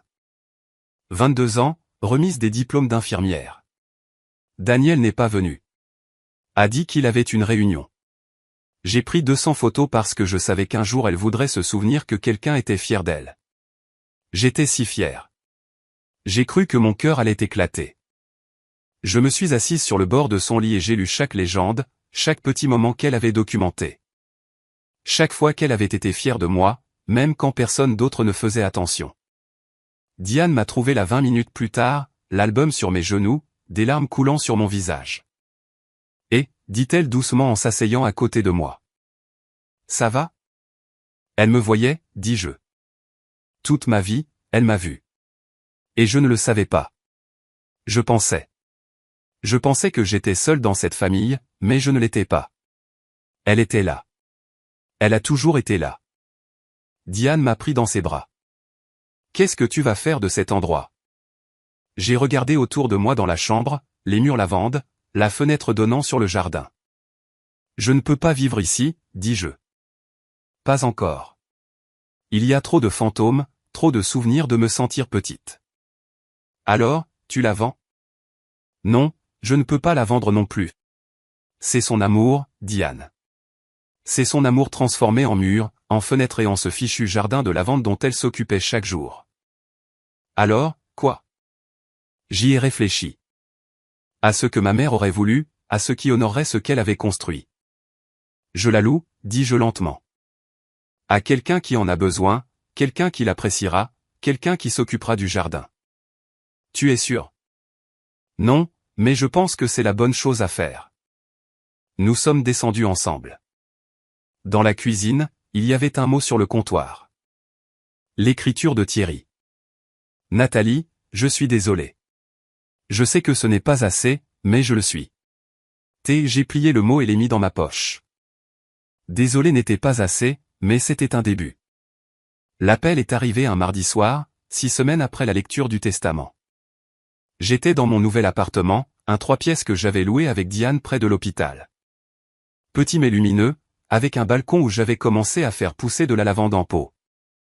Les plantes étaient minuscules, à peine plus que des semis, mais elles poussaient. Le nom de Thierry sur l'écran de mon téléphone me nouait encore l'estomac. Bonjour, Nathalie. Sa voix était différente, plus petite en quelque sorte. Je sais que tu as dit que tu avais besoin de temps, mais j'espérais. Pourrions-nous nous voir? Juste un café, juste pour parler. J'ai failli dire non. J'ai failli raccrocher. Mais je me suis souvenu de la dernière lettre de ma mère. Tu as été adopté dans l'amour, Thierry. Tu as été choisi. Où, demandai-je. Où tu veux. C'est toi qui choisis. Nous nous sommes rencontrés dans un café de l'ouest de Lyon. Terrain neutre, public, facile à quitter si j'en avais besoin. Thierry était déjà là quand je suis arrivé. Il avait l'air différent. Le costume Zegna avait disparu, remplacé par une simple chemise et un pantalon chino. Pas de Rolex. Ses cheveux étaient plus gris que dans mon souvenir. Ou peut-être que je n'avais jamais regardé d'assez près. Merci d'être venu, dit-il alors que je m'asseyais. Je ne suis pas là pour te donner de l'argent. Je sais. Je ne suis pas là pour en demander. Il enroula ses mains autour de sa tasse de café. Je suis là pour m'excuser. Pas parce que je veux quelque chose, mais parce que j'ai besoin de le dire. J'ai attendu. J'ai passé 52 ans à croire que des choses m'étaient dues à cause d'un nom qui n'était même pas le mien, dit-il. Je t'ai traité comme si tu n'étais rien parce que Daniel me traitait comme si j'étais tout. Et je n'ai jamais remis ça en question. Je n'ai jamais pensé à ce que cela signifiait pour toi. Sa voix se brisa. J'ai perdu ma maison, mon mariage, mon entreprise. Et tu sais quelle est la pire partie? Je le méritais. J'ai mérité chaque parcelle de tout ça. Oui, dis-je doucement. C'est vrai. Il leva les yeux, surpris par mon honnêteté. Tu n'as pas besoin de réconfort, Thierry. Tu as besoin de vérité. Et la vérité, c'est que tu as été cruel avec moi. Tu m'as fait me sentir sans valeur pendant 28 ans. Tu m'as expulsé de ma propre maison avant que mes parents ne soient froids dans leur tombe. Je pris une grande inspiration. Mais je pense aussi que tu ne savais pas qui tu étais, et c'est triste. Je l'ai trouvé, dit-il brusquement. Qui? Ma mère biologique, Margaret Morrison. Elle a 75 ans, elle vit à Marseille. Nous avons déjeuné la semaine dernière. Je ne m'attendais pas à ça. Comment c'était?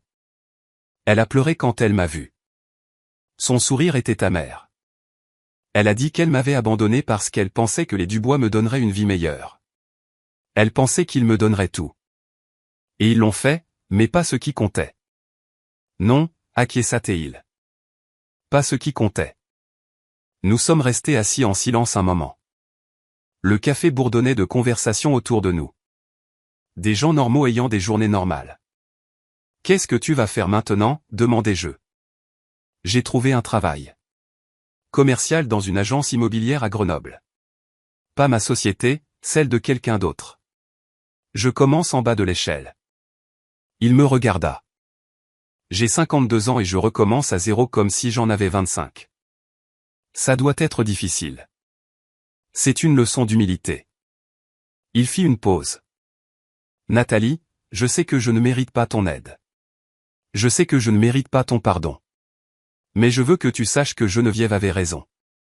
J'ai été choisi. J'ai oublié que c'était un cadeau. J'ai pensé à ma mère, à ses 8 ans de planification, à sa dernière lettre disant à Thierry qu'il avait été aimé. Je ne te donnerai pas d'argent, dis-je. Mais si tu veux prendre un café une fois par mois, juste pour parler, je suis prête à essayer. Ses yeux se remplirent de larmes. Pourquoi? Pourquoi ferais-tu ça? Parce que ma mère m'a appris que l'amour ne dépend pas de ce que les gens méritent. Il s'agit de la personne que tu choisis d'être. Je ne sais pas si je peux être meilleur. Alors ne sois pas meilleur. Sois juste honnête. C'est tout ce que je demande. Nous avons fini notre café, avons prévu de nous revoir dans 4 semaines. Ce n'était pas le pardon. Pas encore. Peut-être jamais. Mais c'était de la miséricorde. Et la miséricorde, j'étais en train d'apprendre, était sa propre forme de force. 3 mois après la lecture du testament, j'ai rencontré une conseillère financière nommée Rebecca Chen. Evelyne me l'avait recommandée, une femme avec 20 ans d'expérience et, plus important encore, aucun intérêt à s'enrichir sur mon inexpérience. Voici ce que je recommande, a dit Rebecca, faisant glisser un document sur son bureau. Nous gardons la fiducie investie. Ne retirez que ce dont vous avez besoin pour vos frais de subsistance. L'assurance vie va dans un compte d'épargne à haut rendement pour les urgences et les opportunités. Elle leva les yeux vers moi. Nous remboursons immédiatement vos prêts étudiants. C'est 45 000 €. Et vous continuez à travailler. Continuez à travailler. Je m'attendais à ce qu'elle me suggère de prendre ma retraite, de voyager, de faire quelque chose d'extravagant. Vous aimez votre travail, n'est-ce pas? Oui. Alors l'argent ne devrait pas changer qui vous êtes, Nathalie. Il devrait vous donner des options, pas une échappatoire à vous-même. C'est donc ce que j'ai fait. J'ai remboursé mes prêts étudiants. 6 ans de dettes effacées en une seule transaction. Le soulagement était physique, comme si quelqu'un avait soulevé un poids de ma poitrine que j'avais tellement l'habitude de porter que j'avais oublié qu'il était là. J'ai gardé mon poste au tilleul, je suis passé en service de jour parce que je n'avais plus besoin de la majoration de nuit. J'ai pris une semaine de congé juste pour respirer, pour digérer, pour comprendre que ma vie avait fondamentalement changé. Et puis j'ai pris une décision qui a surpris tout le monde, y compris moi-même. Je me suis inscrite à une formation d'infirmière en pratique avancée, IPA. C'était quelque chose que je voulais depuis des années, la chance de diagnostiquer, de traiter, d'aider les patients de manière plus approfondie. Mais la formation était coûteuse, et entre mes anciens prêts étudiants et mes maigres économies, cela avait toujours semblé impossible. Maintenant, ça ne l'était plus. J'ai utilisé l'argent de la fiducie, en suivant le plan prudent de Rebecca. Assez pour les frais de scolarité et les livres, le reste continuant de fructifier tranquillement en arrière-plan. Tu es sûr de ça, a demandé Diane quand je lui en ai parlé. Tu pourrais littéralement faire n'importe quoi. Voyager dans le monde, acheter une maison, ne plus jamais travailler.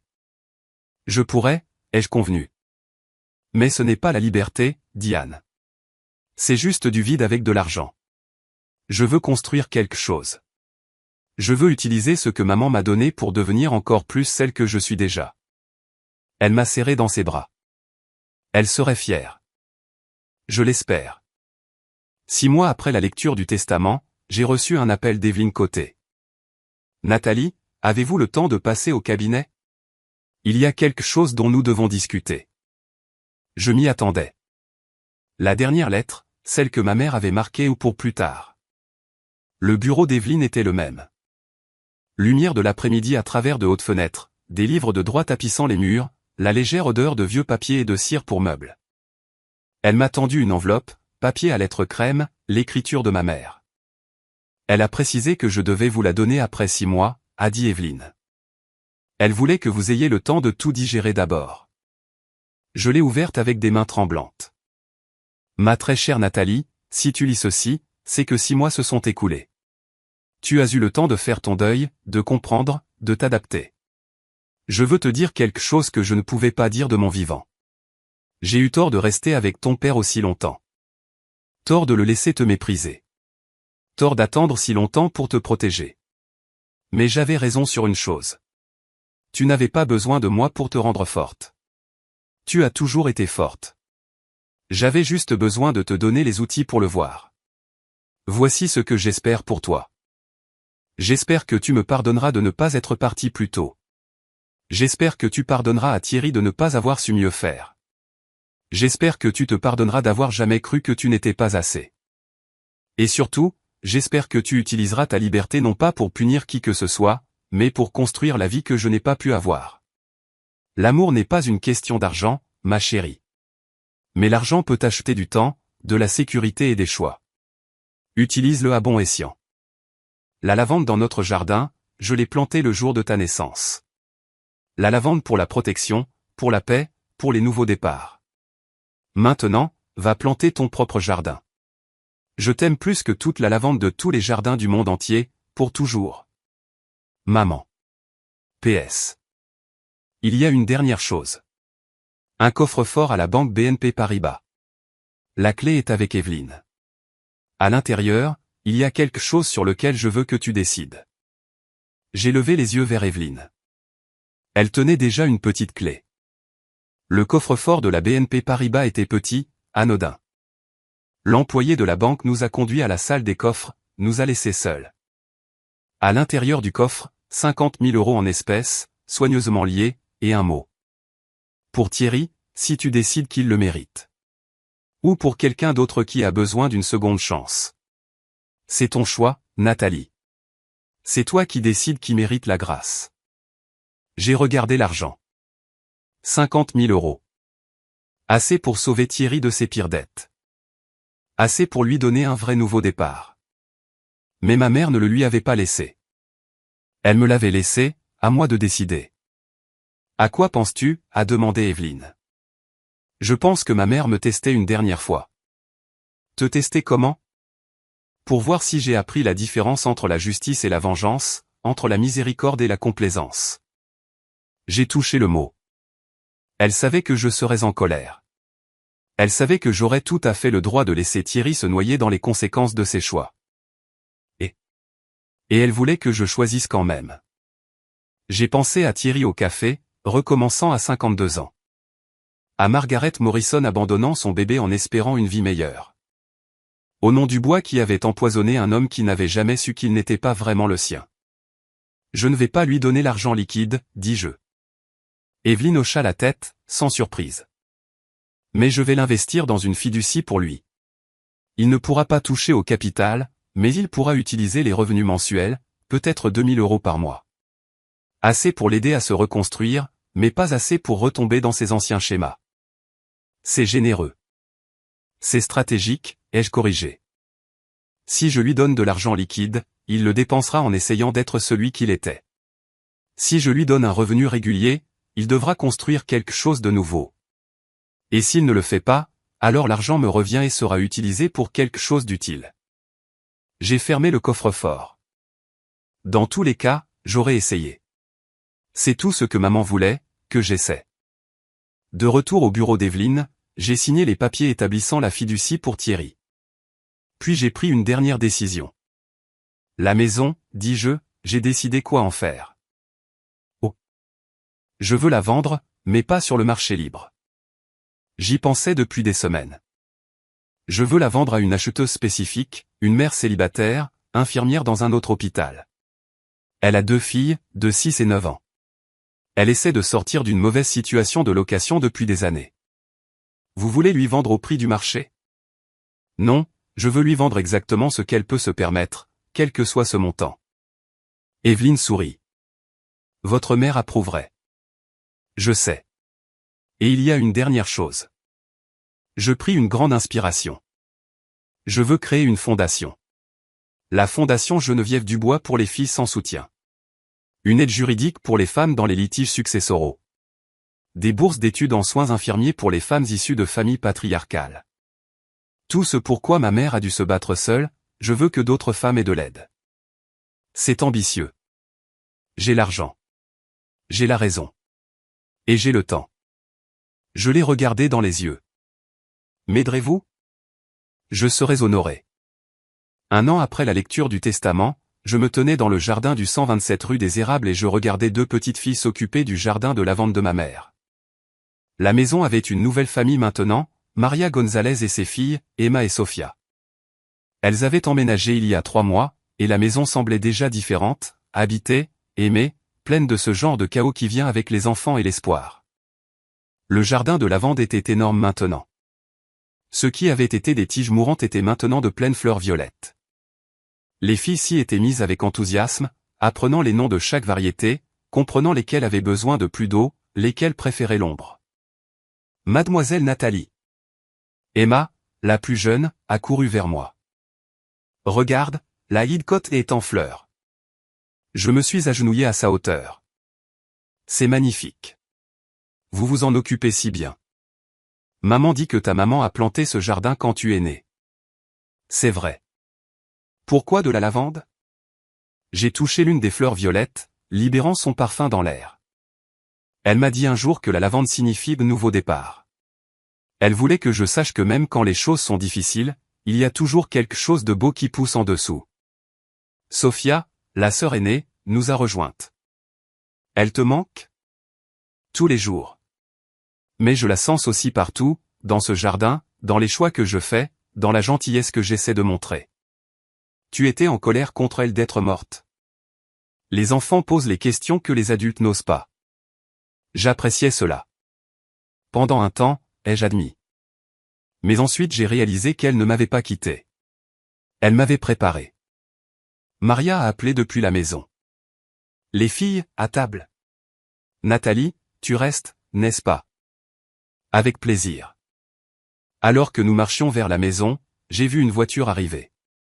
La voiture de Thierry. Une Honda Civic maintenant, pas la BMW. Il est sorti, tenant une enveloppe. Je ne savais pas que tu serais là, dit-il maladroitement. Le chèque mensuel, demandai-je en hochant la tête vers l'enveloppe. Oui, 500 € pour la fiducie. Il avait insisté pour rembourser quelque chose, même si les termes de la fiducie ne l'exigeaient pas. Je voulais le déposer en personne. Comment va le travail? Bien. Lent, mais bien. J'apprends l'humilité.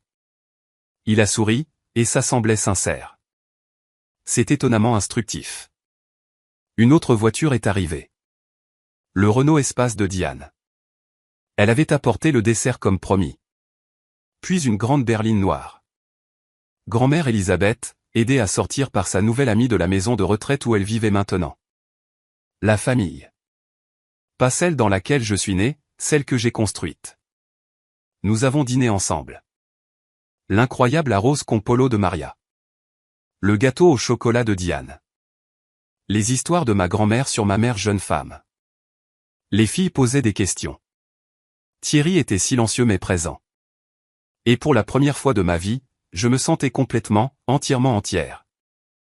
La Fondation Geneviève Dubois a ouvert ses portes le jour de ce qui aurait été le 58e anniversaire de ma mère.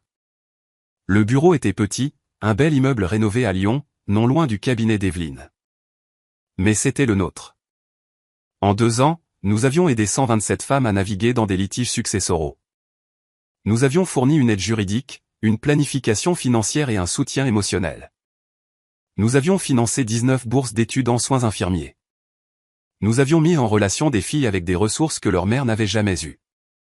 J'avais obtenu mon diplôme d'infirmière en pratique avancée. Je travaillais 3 jours par semaine au Tilleul, 2 jours à la fondation.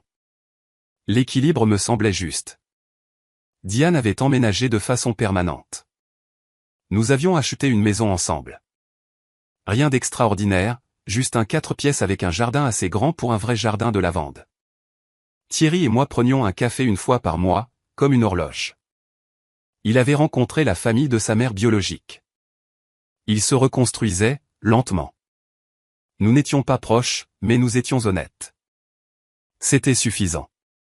Grand-mère Elisabeth avait maintenant 83 ans, toujours aussi vive, vivant au Tilleul et terrorisant les autres résidents avec son esprit. Elle avait écrit ses mémoires, intitulées « Élever une guerrière, comment Geneviève Dubois a sauvé sa fille ». C'était en cours d'édition. Patricia avait déménagé sur la Côte d'Azur. J'ai entendu dire qu'elle avait lancé un blog sur la guérison après une manipulation financière. Tant mieux pour elle. Et moi ? J'étais debout dans le bureau principal de la fondation, regardant le mur de photos, les femmes que nous avions aidées. Des histoires de filles qui avaient été méprisées, négligées, à qui on avait dit qu'elles ne comptaient pas. Jusqu'à ce que quelqu'un leur montre que si. Mon téléphone a vibré. Un SMS d'Emma, la plus jeune fille du 127 rue des Érables. Mademoiselle Nathalie, le jardin est incroyable cette année. Tu peux venir le voir demain. J'ai répondu par SMS. J'y serai. La porte s'est ouverte derrière moi. Une femme d'une trentaine d'années, nerveuse, serrant un dossier. Bonjour, dit-elle. Je m'appelle Sarah. J'ai appelé à propos d'eux. Mon père vient de mourir et mon frère dit que je n'ai droit à rien parce que je suis adopté et je ne sais pas quoi faire et quelqu'un m'a dit que vous pourriez peut-être m'aider. J'ai indiqué une chaise. Asseyez-vous. Racontez-moi tout. Elle l'a fait. Ça a pris 1 heure. Quand elle a fini, je me suis revu dans son histoire. Le mépris, la peur, la conviction que peut-être elle ne méritait vraiment rien. Sarah, dis-je doucement, tout ira bien. Nous allons vous aider. Et je veux que vous sachiez quelque chose. Votre valeur n'est pas déterminée par un testament, un nom ou qui quelqu'un d'autre a décidé être plus important. Vous êtes déjà assez. Ses yeux se remplirent de larmes. Comment le savez-vous ? Parce que quelqu'un m'a dit la même chose un jour. Et je vais continuer à le transmettre jusqu'à ce que chaque fille sache qu'elle mérite d'être protégée. Ce soir-là, j'ai conduit jusqu'au cimetière de Loyasse. C'était le printemps, 2 ans et 1 mois après la mort de mes parents. Le chêne au-dessus de leur tombe bourgeonnait, de nouvelles feuilles se déployant dans l'air chaud. J'ai apporté de la lavande de mon jardin, les tiges que j'avais cultivées à partir de boutures des plantes originales de maman, violettes, parfumées et vivantes. Je les ai placées sur sa tombe, puis je me suis assise dans l'herbe. Salut, maman. Je sais que je te parle chaque semaine, mais aujourd'hui semblait important. Un oiseau a chanté quelque part dans le cimetière. La fondation est florissante. Nous aidons des gens, de vraies personnes avec de vraies histoires comme la mienne, comme la nôtre. J'ai tracé son nom sur la pierre tombale. Ils avaient enfin installé la plaque permanente. Geneviève Éléonore Dubois, 1969 à 2025. Elle a planté des jardins et élevé des filles. Grand-mère avait choisi l'inscription. C'était parfait. J'ai pardonné à Thierry. Pas parce qu'il l'a mérité, mais parce que tu m'as appris que la miséricorde n'est pas une question de mérite. C'est une question de choisir d'être meilleur que la blessure que tu as reçue. Le vent s'est levé, emportant le parfum de la lavande. Je t'ai pardonné aussi, d'être resté aussi longtemps que tu l'as fait, de ne pas être parti quand tu le voulais. Je comprends maintenant. Tu faisais ce que tu pensais être le mieux, et tu te préparais, toujours en train de te préparer. J'ai fermé les yeux. Mais plus important encore, maman, je me suis pardonné d'avoir cru que je n'étais pas assez. D'avoir pensé que je devais mériter l'amour. Pendant toutes ces années, j'ai pensé que le problème, c'était moi. Quand j'ai ouvert les yeux, le soleil se couchait, peignant le ciel de nuances de violet et d'or. Je construis mon propre jardin maintenant, et il est magnifique. C'est tout ce que tu voulais pour moi. La liberté, le choix, une vie où je n'ai pas à prouver ma valeur parce que je la connais déjà. Je me suis levé, j'ai brossé l'herbe de mon jean. Les gens me demandent si je suis en colère à propos des 28 ans que j'ai passés à m'entendre dire que je n'étais pas assez bien. Je ne suis plus en colère. Parce que ces années m'ont appris quelque chose que tu as toujours su. La valeur ne se donne pas. Elle ne s'hérite pas. Elle n'est pas déterminée par le sexe, le sang ou l'ordre de naissance. J'ai touché la lavande sur sa tombe. La valeur, c'est ce que tu construis quand personne ne regarde. Ce sont les veilles au chevet à 2 heures du matin, les doubles services, les moments où tu es présente quand tout le monde s'en va. C'est la préparation silencieuse, la planification secrète, l'amour qui travaille dans l'ombre pour que quelqu'un d'autre puisse se tenir dans la lumière. Le cimetière était vide maintenant, juste moi et les tombes, et le souvenir d'une femme qui m'avait aimé plus que la lavande et toutes les bonnes choses. Tu ne m'as pas donné de l'argent, maman. Tu m'as donné la permission de croire que j'avais toujours été assez. Je suis retourné à ma voiture. Dans le rétroviseur, je pouvais voir le cimetière s'estomper dans le crépuscule, mais la lavande sur sa tombe attrapait encore la dernière lumière. Violette, brillante, et impossible à manquer. La Fondation Geneviève Dubois a aidé 127 filles à échapper à des systèmes d'héritage patriarcaux au cours de ces 2 premières années. Chaque fille mérite un défenseur. Chaque femme mérite de connaître sa valeur. Chaque famille devrait reconnaître que l'amour ne se mesure pas au genre. Cette histoire est dédiée à chaque fille à qui on a dit qu'elle n'était pas assez. Vous l'êtes. Vous l'avez toujours été. Pour des ressources sur la planification successorale et la protection juridique, visitez le site web de la Fondation. En mémoire de toutes les mères qui ont préparé des jardins dont leurs filles hériteraient.